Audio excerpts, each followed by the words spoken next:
बिस्मिल्लाहिर्रहमानिर्रहीम। अस्सलामुअलैकुम। Welcome to Ayesha का किचन एंड स्टिचिंग चैनल। तो आपके लिए आज मैं लेकर आई हूँ बहुत ही सिंपल और बहुत ज़्यादा पसंद किया जाने वाला ये नेक डिज़ाइन लेकर आई हूँ, जो कि मैं आपको बताऊँगी बेहद आसानी के साथ आप इसको किस तरह से बना सकते हैं। और इसके अंदर में किसी किस्म की ज़्यादा मटेरियल की ज़रूरत नहीं पड़ेगी। और बैक का जो नेक है वो भी मैं आपको बताऊँगी। तो चलें स्टार्ट करते हैं। सबसे पहले मैंने एक बुकरम का पीस लिया है। 3 इंच मैंने चौड़ाई का निशान लगाया है और तकरीबन 4.5 इंच हम इसकी लंबाई लेंगे। ये हम फ्रंट का नेक जो है कट कर रहे हैं। अब इधर से भी मैं 4.5 इंच का मार्क कर लूँगी और उसके बाद हम इसको स्केल की मदद से एक स्क्वायर बना लेंगे। स्क्वायर बनाने से ये होता है हम जो भी शेप बनाते हैं वो बहुत ईजीली बन जाता है। अब इसको हम राउंड कर लेंगे। अभी देखिए कितनी ईजीली ये राउंड हो चुका है। अब इसकी चौड़ाई जो है उसका निशान हमें लगाना है। तकरीबन 1 इंच हम इसकी चौड़ाई पर मार्क कर लेंगे। हर तरफ से इस तरह से मार्क करने से ये होता है एक जैसा साइज़ आता है गले की पट्टी का। अब हम इसको कट कर लेंगे। अच्छा, कटिंग करते वक्त हमें इस बात का ख्याल रखना है कि कटिंग बिल्कुल स्मूथ होनी चाहिए, किसी किस्म के इसके अंदर कट्स नहीं होने चाहिए। इससे फिर गला बहुत ही अच्छा सा बनता है। अब हम इसको कटिंग कर लेंगे। इस तरह से आप किसी भी शेप में गला कट कर सकते हैं। मैंने यहाँ पर राउंड बनाया है, आप चाहें जिस शेप में भी इसको कट कर सकते हैं। गला हमने छोटा इसलिए बनाया है क्योंकि हमें इसके अंदर एक कट का इजाफा और करना है। अब ये देखिए मैंने 15 इंच लंबाई में बुकरम ली है और तकरीबन 2 इंच के करीब मैंने इसकी चौड़ाई ली है। इस पीस को हम कट कर लेंगे।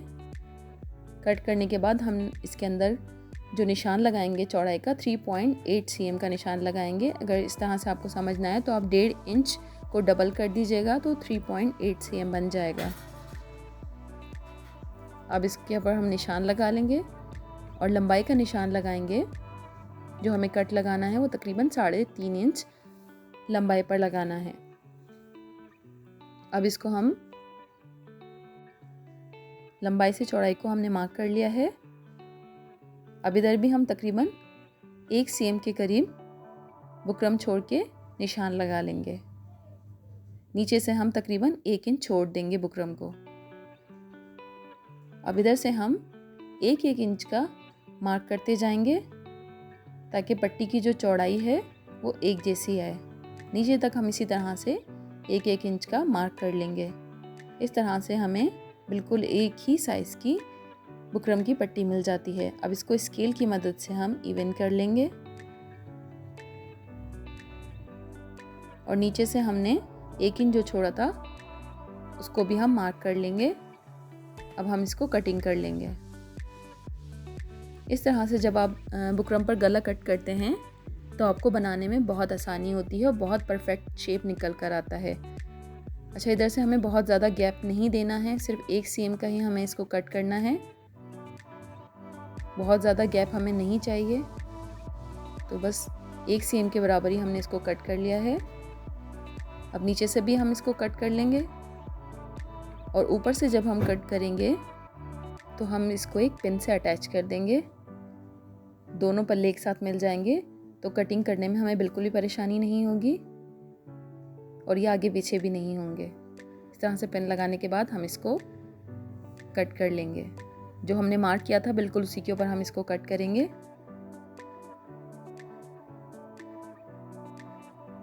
कटिंग करने के बाद हम इसको एक्स्ट्रा जो फैब्रिक है उसके ऊपर हम इसको आयरन कर लेंगे, इसको चिपका लेंगे। अब ये देखिए बहुत ज़्यादा हमने इसमें स्पेस नहीं दी है, सिर्फ बीच में जो गैप आया है वो सिर्फ 2 cm का है। अब इसको हम सेंटर करके इसका एक कट लगा लेंगे। इस तरह से हमने ये दोनों को प्रेस कर लिया है कपड़े के ऊपर। अब इधर हम सिलाई लगा लेंगे। जो एक्स्ट्रा कपड़ा था हमने उसको फोल्ड कर दिया था, उसको हमने सिलाई लगा ली और जो एक्स्ट्रा कपड़ा बचा है सिलाई के बाद उसको भी हमने कट कर लिया ताकि अच्छा सा नीट हो जाए। अब इसको भी सेंटर से भी हमने फैब्रिक एक्स्ट्रा जो था वो हमने कट कर लिया था। अब इसके सेंटर को हम फ्रंट के सेंटर पे रख के मार्क कर लेंगे। मार्क करने के बाद हम इसके गले को कट कर लेंगे। जो हमने मार्क किया था बुकरम के हिसाब से उतना ही हमने कट कर लिया है। अब इधर इसको मैंने देखें अटैच कर दिया है पिन के साथ ताकि आगे पीछे ना हो। बिल्कुल सेंटर पे रख के मैंने इसको पिन्स के साथ अटैच कर लिया है ताकि हम जब सिलाई करें तो ये आगे पीछे ना हो और सेंटर हमारा बहुत परफेक्ट बैठे। अब ये बिल्कुल जो बुकरम है उसके कोने में बिल्कुल हमने सिलाई लगानी है, फैब्रिक के ऊपर, बुकरम के ऊपर हमें सिलाई नहीं लगानी है। बस बुकरम से बहुत ज़्यादा दूर भी नहीं होनी चाहिए, बिल्कुल बुकरम के साथ साथ हमें सिलाई लगानी है। और इसको हम पलट कर भी कट करके पलटेंगे। पलटने के बाद फिर हम लेस वगैरह इसके अंदर अटैच करेंगे। आगे पीछे बिल्कुल हमें इसको खींचना नहीं है, ना फैब्रिक को खींचना है ना ही पट्टी को खींचना है। इस तरह से गला बनाने से बहुत फिनिशिंग के साथ और बहुत आसानी के साथ ये गला बनकर तैयार हो जाता है। अब हम इसको कट कर लेंगे, बहुत ज़्यादा फैब्रिक नहीं छोड़ना है हमें।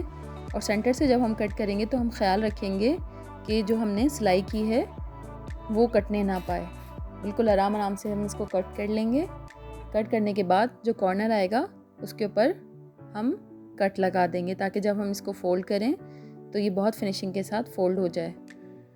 तो अब जो पिनें हमने लगाई थी वो हम निकाल लेंगे। उसके बाद इसको हम नाखून की मदद से निशान लगा लेंगे। आप चाहें तो इसको प्रेस भी कर लीजिएगा, प्रेस करने से ये और आसानी के साथ बन जाएगा।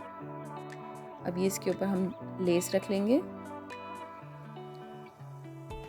2-3 पिन्स भी मैंने लगा दी थी ताकि जब हम लेस लगाएं तो अच्छी तरह से ये पट्टी बैठ जाए। लेस को हमें जितना अंदर दबाना है और जितना शो कराना है उसी लिहाज से इसके अंदर हम लगा देंगे। अच्छा, ये लेस जो थी बहुत ज़्यादा मोटी और कड़क थी।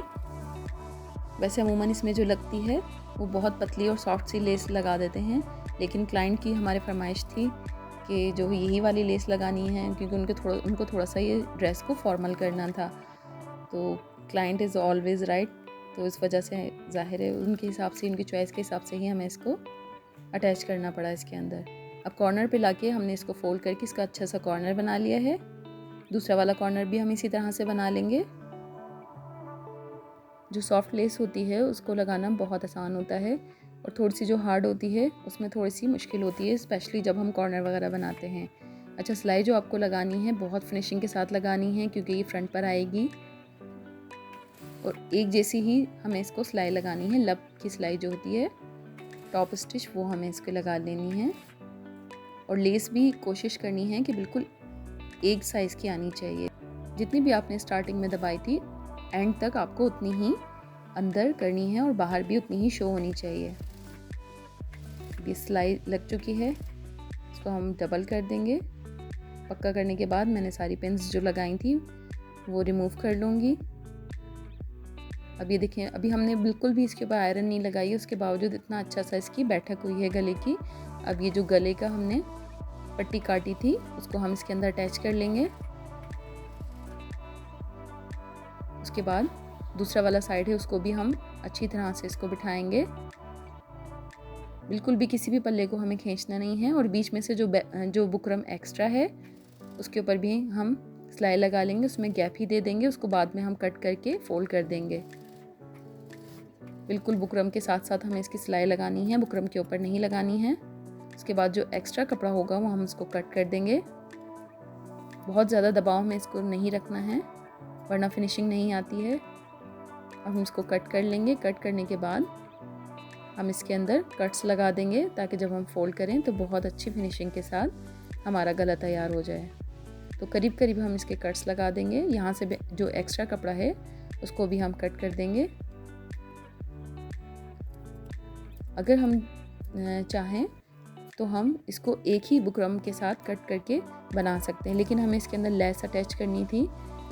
तो जब हम इस तरह से अलग-अलग करके बनाते हैं तो लेस जो है वो अच्छी तरह से पक्की हो जाती है। अब हम इसको इस तरह से फोल्ड कर देंगे ताकि क्रीज बन जाए। ये क्रीज बन जाएगी तो हमें अंदाज़ा हो जाएगा कि हमें अंदर कितना फोल्ड करना है। फोल्ड करने के बाद हम इसके ऊपर मोटे टांके से सिलाई लगा देंगे, क्योंकि हमें यहाँ पर तुरपाई करनी है। इस वक्त सिलाई हम इसलिए लगा देते हैं ताकि हमें तुरपाई करने के लिए एक गाइडलाइन मिल जाए। इस तरह से हमने सिलाई लगा दी। अब दूसरे वाले हिस्से पर भी हम इसी तरह से सिलाई लगा देंगे। इसको भी हम इस तरह से अंदर फोल्ड करेंगे। फोल्ड करने के बाद हम इसके ऊपर भी सिलाई लगा देंगे।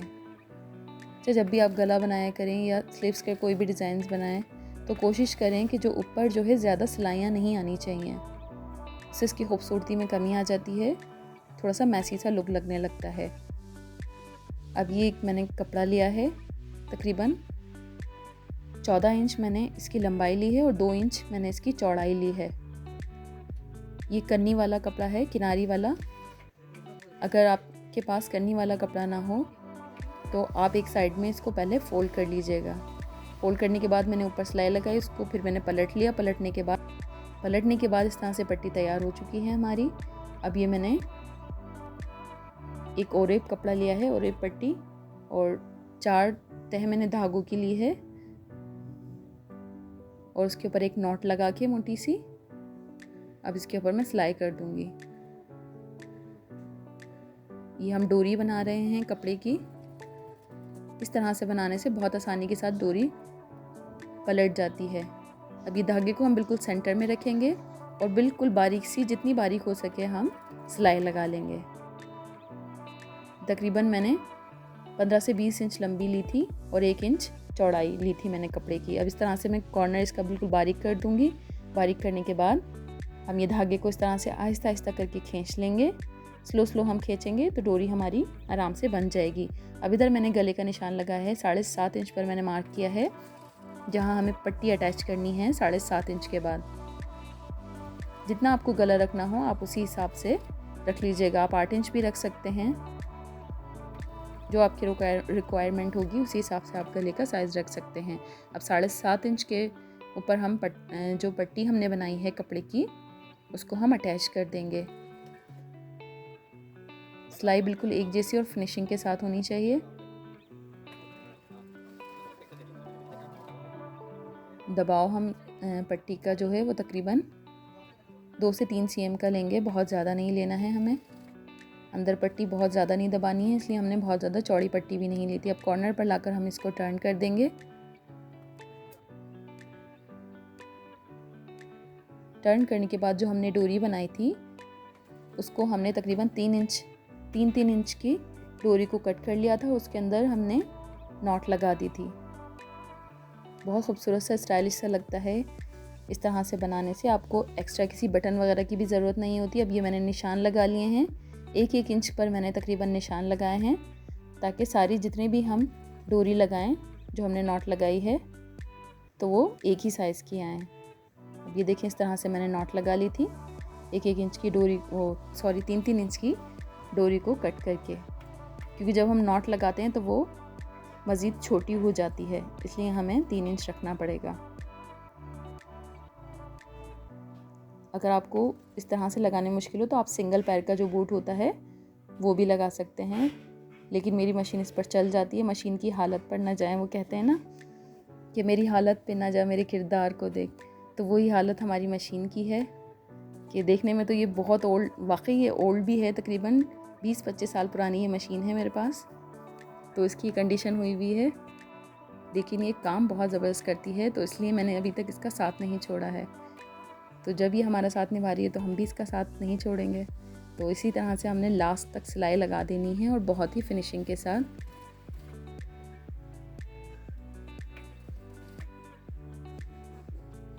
और देखते रहना है हमें गाहे बगाहे कि नीचे वाला फैब्रिक तो ऊपर के साइड पर नहीं आ रहा है।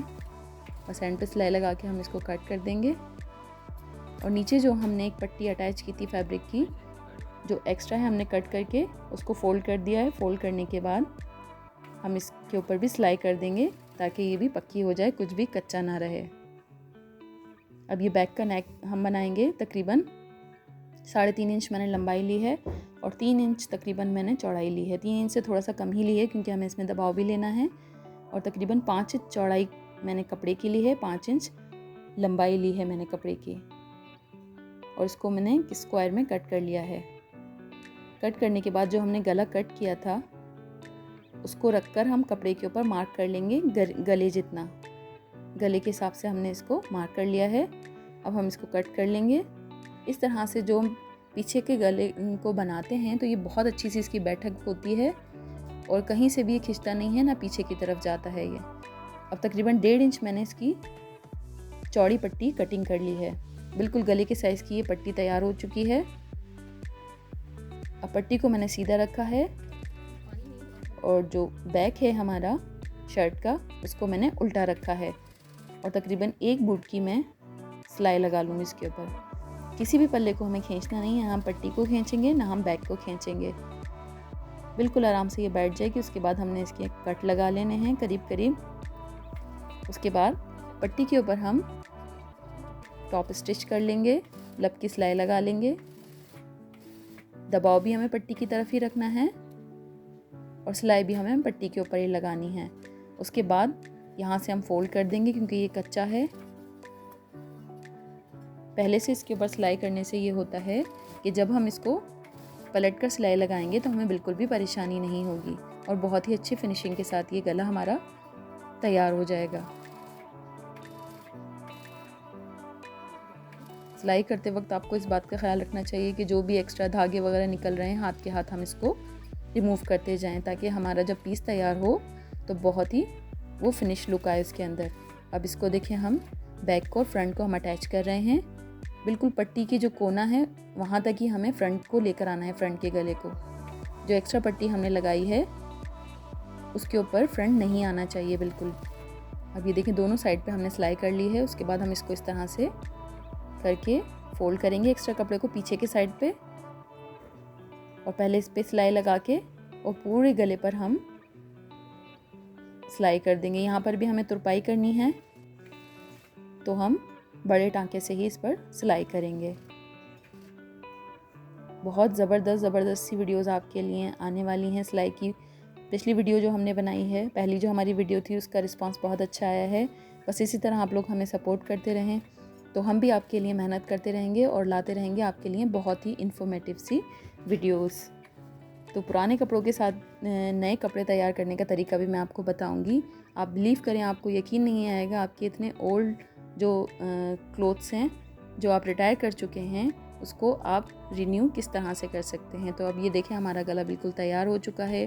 फ्रंट और बैक से देख लें बिल्कुल फिनिशिंग के साथ हमारा गला बनकर तैयार हुआ है। लेस भी कितनी फिनिशिंग के साथ लगी है और बहुत ज़्यादा कोई भी एफ़र्ट करने की हमें इसमें ज़रूरत नहीं पड़ी है। तो बैक से भी देखेंगे बिल्कुल कहीं से भी कोई कच्चा नहीं है, कोई धागा वगैरह कहीं भी नज़र आया फ़ौरन उसको रिमूव कर दें। हर तरफ से हमने इसको पक्का करके बनाया है और बिल्कुल फिनिशिंग के साथ। अभी इस पर तुरपाई नहीं हुई है, तुरपाई होने के बाद ये और ज़्यादा फिनिश लुक देगा। तो आप इसको बनाएं, इंशाल्लाह बहुत अच्छा परफेक्ट बनेगा। मिलते हैं फिर किसी और मज़ेदार सी वीडियो के साथ। अल्लाह हाफिज़।